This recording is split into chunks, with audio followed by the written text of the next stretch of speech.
Hi guys, welcome back. It's November already. I can't even believe it's been almost a year since I started this channel.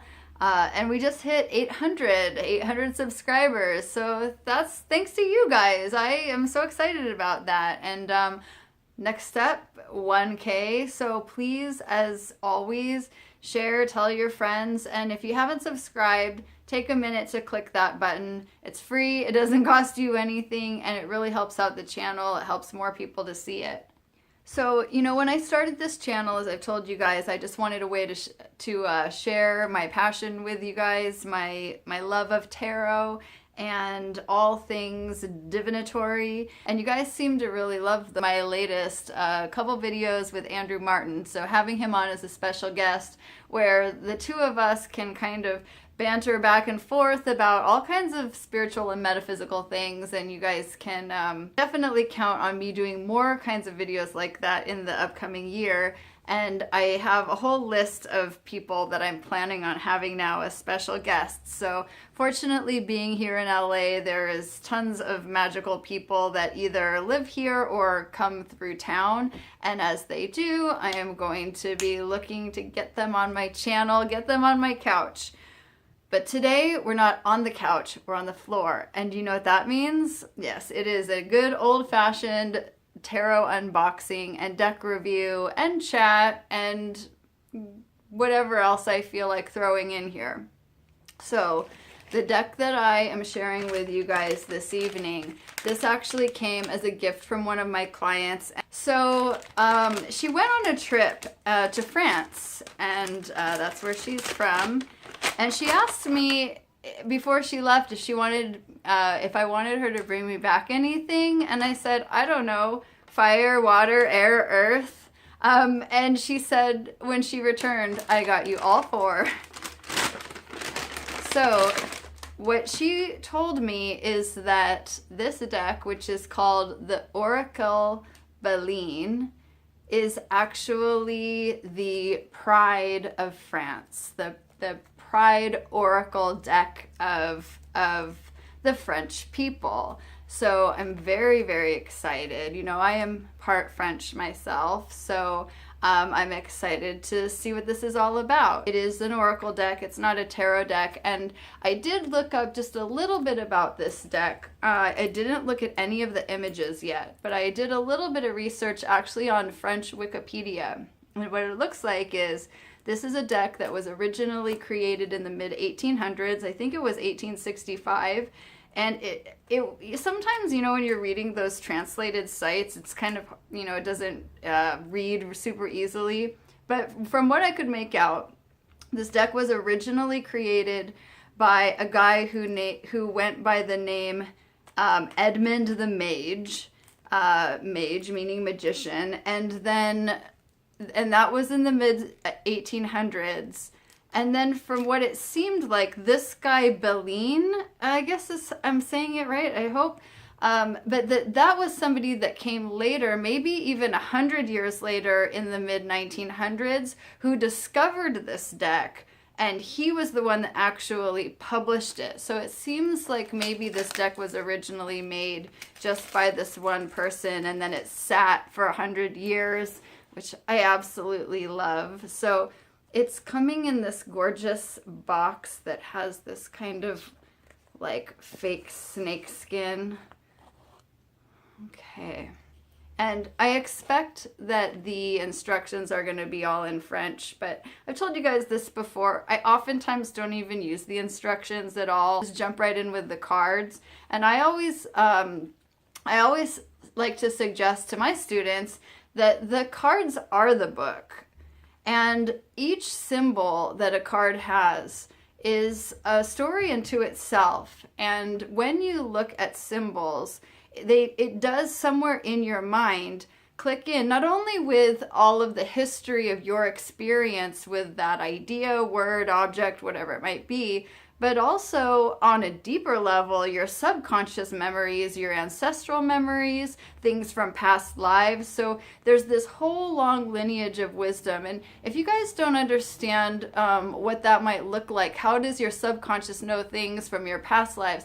I ask you this. Have you ever had a dream where you spoke in a different language, or you sang a song and you knew all the words, although it wasn't a song that you'd ever known in this lifetime? It's not an uncommon thing. The ice cream man. You know, I could pause this video, or I could just go ahead and keep going. It's not even the middle of the day right now, to be honest. It's 5 o'clock at night. I guess it's not super late, but it is November. And in Los Angeles, the ice cream man comes along all day, all night, every day, 365. It sounds like he's leaving, though. Sometimes they'll post up right on my, right in front of my house and be there for literally an hour. I think that song is called Chicken in the Hay. Farmer in the Dell. Is that a thing? Anyways, it gets ingrained. Let's look at these cards already. So here we go. Oracle Belline. Oh yes, it does say something about Edmund, version 1845, and then method of interpretation, something about the text written by Belline. French, English, and German. Excellent. Now, what I also see in the very front here is that this deck was originally published by the publishing company Grimmau, 1961. So, game conceived and drawn by Edmund about 1845. Interpretation method, text by the clairvoyant Belline. Here is the entry from the publisher. We have given this oracle game the name of Belline in thankfulness to the famous clairvoyant who miraculously saved it from destruction, and who better than anybody has given it the unitary interpretation which shall be found hereafter. And that was written by Baptiste Paul Grimmau, the publisher. So the very first card, it looks like a little handwritten note, and it's signed Belline, and it's all in French, but it's not actually handwritten, it's printed. It just very much looks that way. I love that. I'm gonna go ahead and take these out. Oh my gosh, these are so magical. Look at the backs, you guys. Yeah, aren't those beautiful? I don't know if you can catch that they are they black or are they deep, deep navy blue? Oh my gosh, I love these already. The deck kind of split, only half came out, but look at these. The snake around the sword and the symbol of Mars up there. Let's see if I can get them all out. Okay. Oh, beautiful gold gilded edges. Yes. I'm loving these already. Now, this is the first card. It's just blue. And this is the other thing that I discovered about this deck when I was looking at it online. And that is that there are, let's see, 49, there is 52 cards. That's correct. 49 of these cards apparently correspond to the 7 classical planets. 3 of them are something separate, and then it said there's 1 blue card. That must be this one. It's just this aqua colored card, but you can see the trim on these is really pretty as well.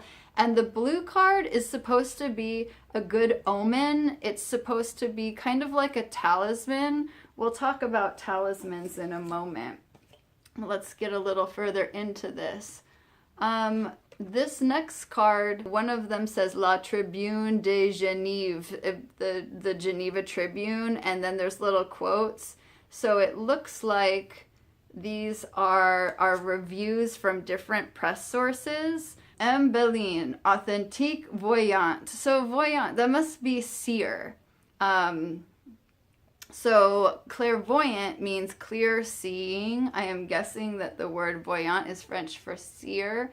Now let's just go ahead and take a look at these together.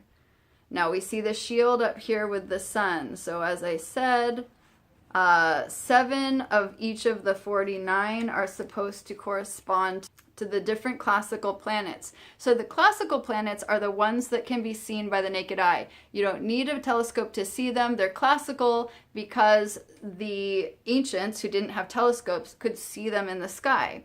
And the classical planets include two heavenly bodies which are not actually planets. That's the sun and the moon. So the sun and the moon, while they aren't planets, they are classical planets in the sense that they are heavenly bodies, celestial bodies that move across the sky. The sun, the moon, Mercury, Venus, Mars, Jupiter, and Saturn. Those are the 7 classical. And then Uranus, Neptune, and Pluto. Pluto, we don't know. Those 3 are the outer planets. Those are the ones that you need a telescope to see. Here's the next one. Little tree with a house. Look at this. Almost reminds me of like the aces kind of with the hand, right? Coming out of the cloud, the hand of God, but it's like all of these aspects are just falling out of the hand. Ah! Okay, here's a card which corresponds to the moon.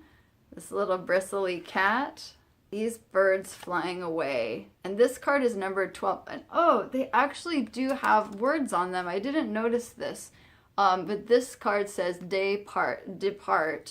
I am guessing is that we see these birds flying away, and it's numbered 12.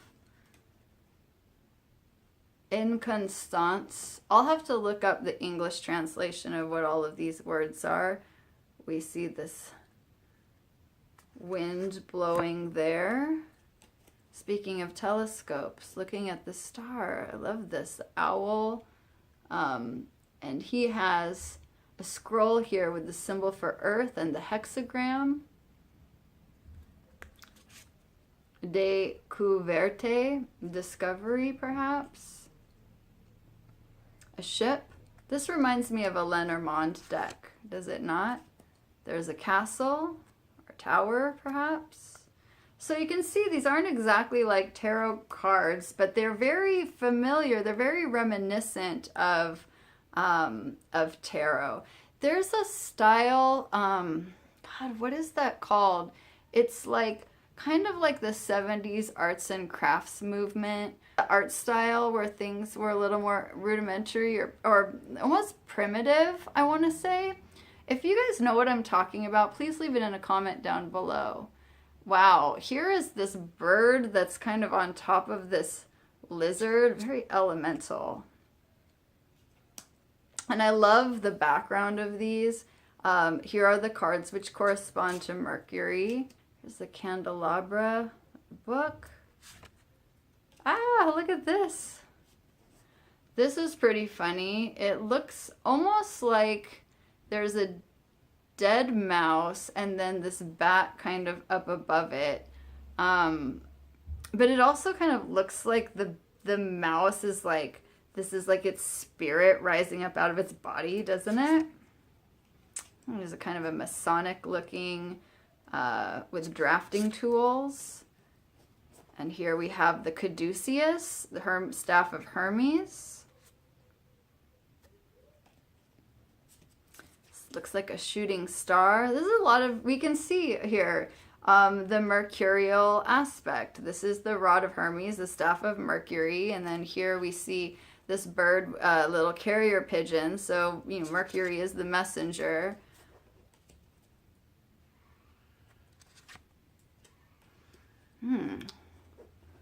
Little magic square here. And we actually see magical zodiacal square here on this scroll, and we see that name Edmund there of the creator. Again, these cards corresponding to the sun.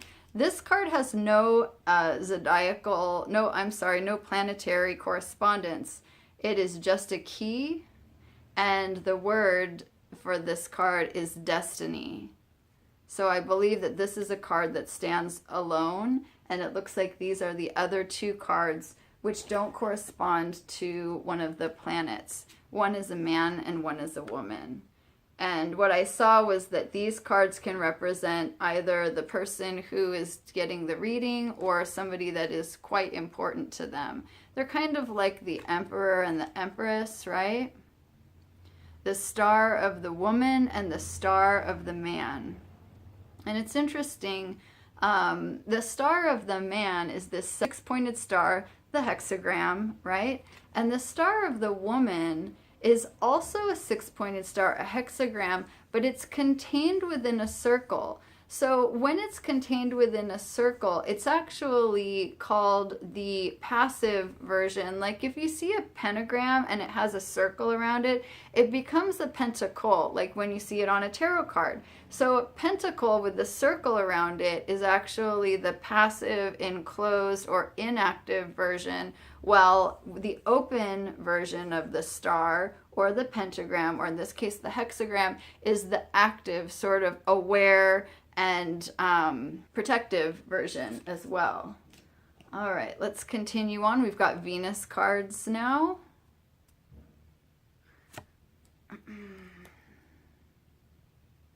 This wreath in the shape of the Vesica Piscis. We're back to the sun. Here's the pyramid. And this is very reminiscent of the Two of Wands, Two of Rods, right? Here are more Venus cards. They seem to just be coming up in kind of a random order. Little Three of Cups action there, yeah. A love chicken? What's this guy all about? You know, there actually is, in Portugal, the symbol, one of the symbols for love is a rooster. They're called roosters d'amor, and they're roosters of love. You can see those. I don't know if it's still a popular motif in Portugal, but it definitely was at one time, when you could get roosters with little hearts painted on them, and they were supposed to be a talisman for love. So let's talk about talismans for a second. This was the card that was meant to be a talisman. So a talisman is basically any object that is charged with a magical intention, that is meant to be a good omen, maybe meant to be a protection, to bring good luck to a person. And it's not just the talisman itself, but for a magical practitioner, it's also the creating of a talisman, which helps to work on the person and align them as well. So you can consecrate an object as a talisman specifically. You can do that through a magical working. You can charge an object on your altar. If I have a magical object that I want to charge or an intention I want to work on, I can place that inside the altar. Now, I was very fortunate to inherit this beautiful altar over here, but you don't have to have something that is that majestic in order to charge a talisman. You can clear a space to have altar space, and that can be defined by simply having a tabletop that you use only as altar space. Or you can even, I had a student ask me the other day, she said, the only place that I have that I can even have an altar is in my bedroom on the top of a larger dresser, where she does put other things as well. My recommendation was to use a scarf, to use a square of fabric that designates the boundaries of the altar. So she can still place other things on the top of her dresser outside of the boundary of that square, but inside that square of fabric, you could use like a silk handkerchief, that would be designated as altar space alone. So keeping that boundary, keeping that space clear. And on your altar, you don't want to place anything other than the sacred objects that you're working with intention for. So a talisman is a charged object with intention to be a good omen for you. And there's another thing that's similar to a talisman, which is an amulet. And an amulet is specifically to ward away evil, to ward away negative energy. So when you see the blue evil eye symbol, like you get in Greece, or Turkey, that is an example of an amulet. A lot of people people that are into crystals and stones like to wear black tourmaline. Other black stones like obsidian and onyx, black onyx, also hematite, those can all be protective stones. Labradorite is a really good protective stone, especially for Scorpios. It is Scorpio season right now.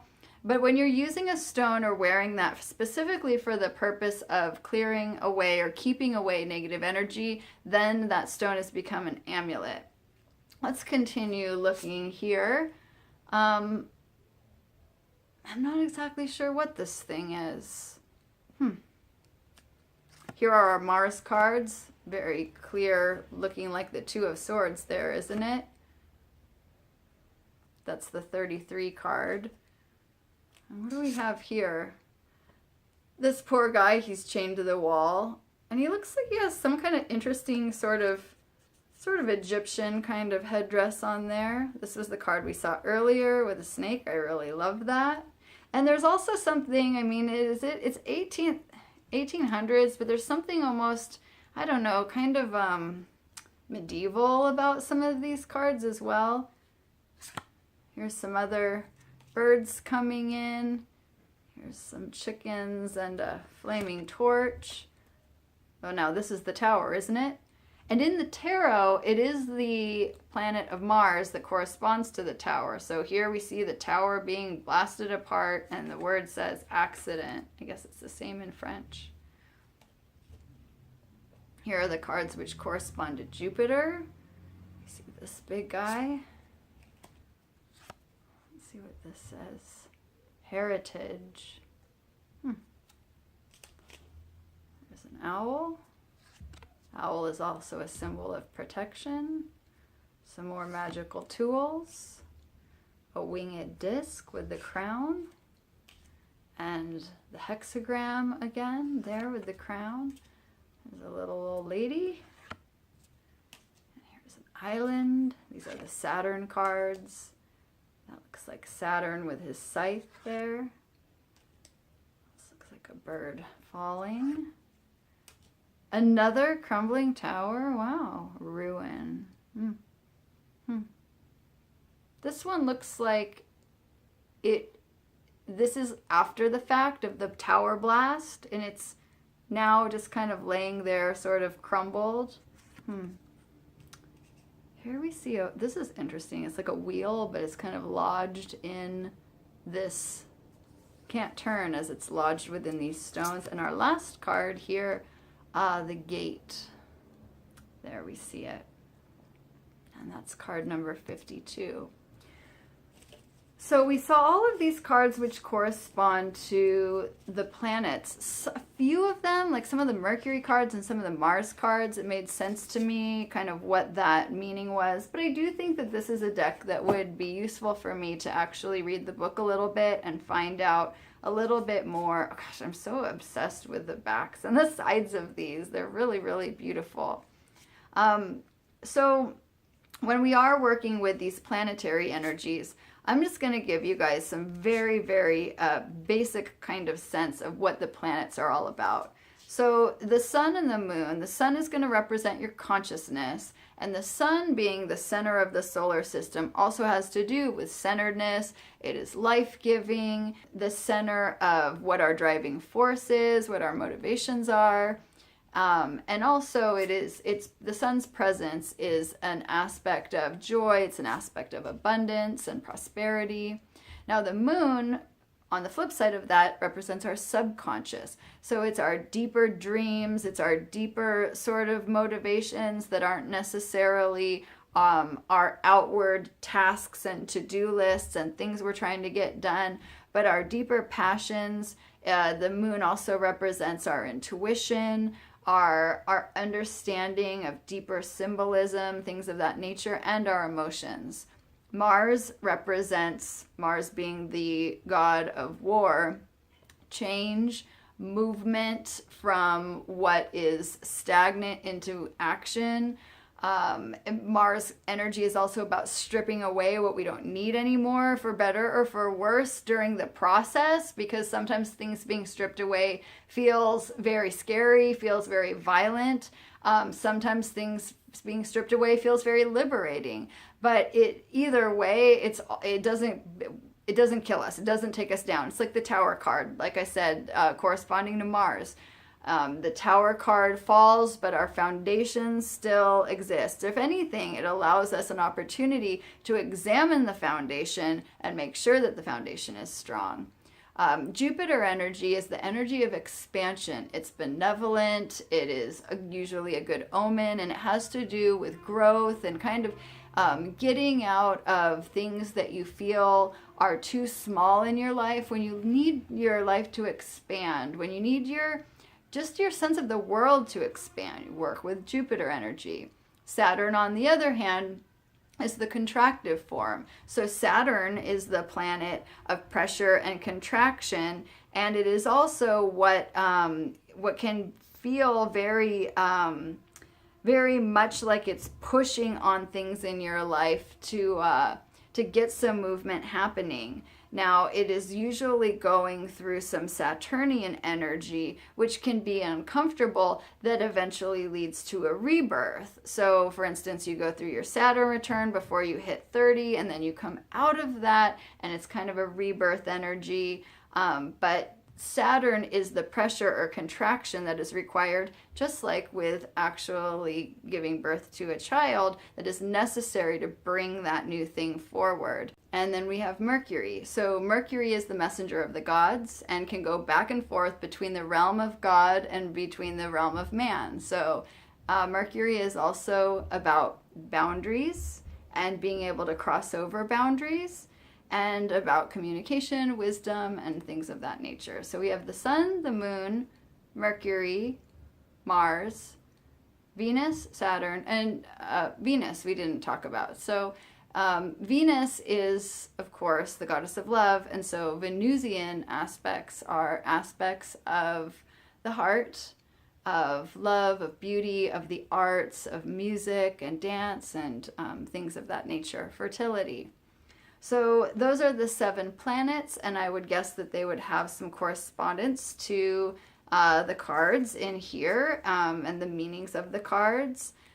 And there's a time and a place for each of those things. There are different ruling planets for each sign, and that's something that you might want to pay attention to if you're using a deck that has zodiacal attributes. So thank you guys so much for taking the time to take a look at this really cool deck. I am so excited about this one. This is very, very unique, and I'm sure to have a lot of fun with the Oracle Belline. I'll see you guys soon. Bye.